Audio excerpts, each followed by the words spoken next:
Welcome everyone, this is your host Abraham L. Jaguar, a professional game master. First of all, this channel is proudly partnered with the What the Funk shop. Please check out their store for all sorts of products. They have dice, miniatures, game master screens, home decorations, and many other things. You will find a link to their store in the description and in the pinned comment, and make sure that you use my code for a special discount. Tonight, I want to talk about how to build non-player character lists for solo tabletop role-playing games. At first, it looks very simple, like a very easy thing to create. But if you are not careful with certain nuances, things could be too predictable. When it comes to solo tabletop RPGs, a lot of the surprises come from that randomness. But if you are playing a particular scenario, perhaps a pre-generated scenario or a scenario that you dynamically create as you are playing the adventure, things can turn a bit too predictable if the non-player character lists are too themed, too specific to that scenario or those sets of encounters. So let's say you are playing a cyberpunk setting. Of course, you could end up having street samurai, hackers, you could be encountering company executives, whatever fits the system, depending that you could also encounter like cyborgs or mutants. But it's a good idea to every now and then toss in some unexpected encounters. These lists don't need to be very specific. For example, it doesn't need to be like street samurai. It could be something like bruiser, like a bruiser, or instead of hacker, tech specialist. Instead of an executive or someone that works for a company, it could be something like worker or diplomat, who knows? If you have those broad categories, then you can generate subtables or introduce some encounters completely based on the context. So if you're moving through an area of the city where there are many street samurai and you end up rolling bruiser, it's quite obvious that there is a high probability of encountering a street samurai, and you can go with that. But what if you're moving through an industrial area that is supposed to be the hideout of a gang of cyborgs? Then you're encountering a cyborg. Now, here's the thing. I would recommend that you have your tables with 60 or 70% of the encounters that makes sense with that particular scenario.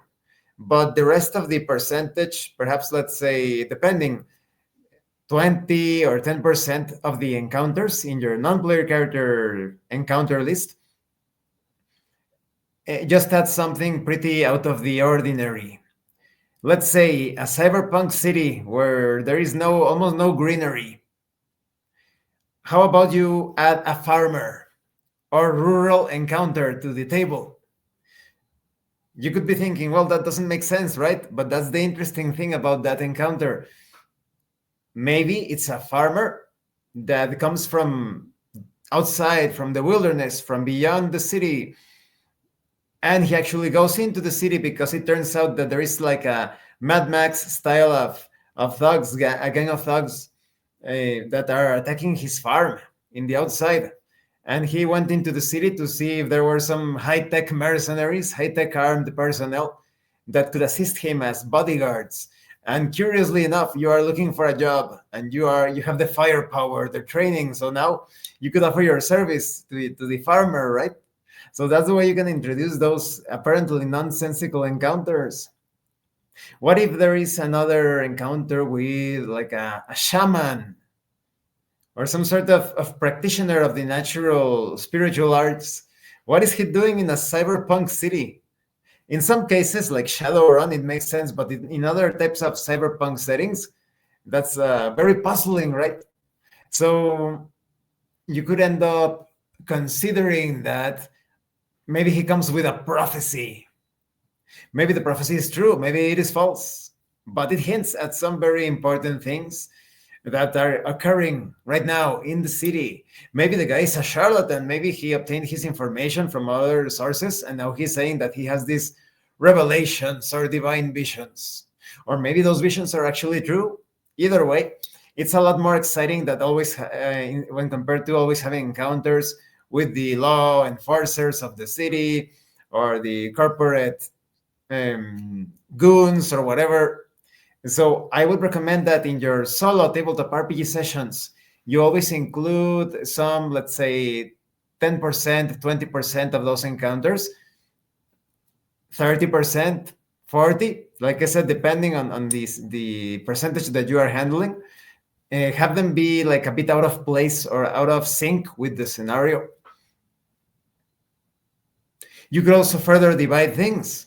Maybe you consider that what I mentioned of the farmer is a bit more common or likely to occur, that encounter, when compared to the shaman, right? So maybe the shaman result is only like 5 or 10% of the results that you can roll using that table. And the farmer could be within the 20-30% category. And so that way you can customize your encounter tables to your liking, while at the same time adding that spice of randomness, of surprises, of the unexpected. It's very, very fun to come up with those tables. And like I said, you don't need to be very specific. You could have like categories. It's all up to you.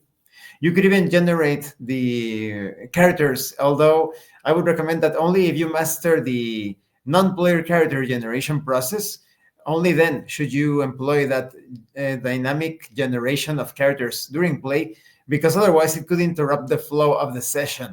It could pull you out of it a bit, or at least lessen, right? Lessen the quality of the role play, the immersion that is happening. So those are important things to consider. You could even have like 2 sets of separate tables or 1 table for each district of the city, etc. Well, thank you so much for watching this video. Don't forget to leave a like, comment, and subscribe.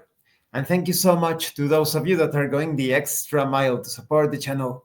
If anyone else wishes to further support the channel, consider joining as a member using the Super Thanks button. Take a look at the information in the description, the pinned comment.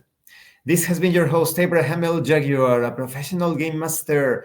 And remember, in tabletop role-playing games, you are not telling stories about your characters. You are experiencing the game world as your characters. Once again, thank you and see you later.